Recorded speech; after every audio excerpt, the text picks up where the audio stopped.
මම විසින් අධ්‍යක්ෂණය කරපු කල්පාන්තයේ සිහිනයක් චිත්‍රපටය සැප්තැම්බර් මාසයේ තිරගත වීමට නියමිතයි.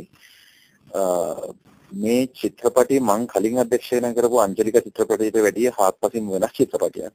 මේක ඇත්තම කිව්වොත් මේකට පාදක වෙන්නේ පොඩි වෙනස් විදිහේ තේමාවක්. වෙනස් විදිහේ තේමාවක් කියන්නේ මේක අපි කියනවා නම් මේක ඇඩ්වෙන්චර් ලව් ස්ටෝරි එකක්. ඒ කියන්නේ ත්‍රාසය, කුතුහලය, එතකොට හැම දෙයකින් පිරි ආදර කතාවක්.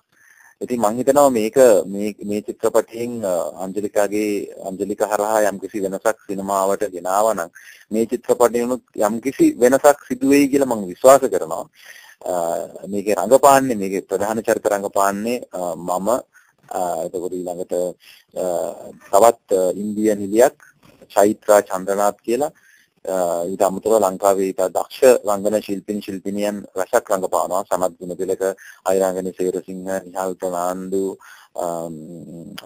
ඒ වගේ මම හිතනවා මේ චිත්‍රපටිය ගැන ගොඩක් මේ චිත්‍රපට පිරගත වුණාට පස්සේ කතා කරයි කියන්නේ.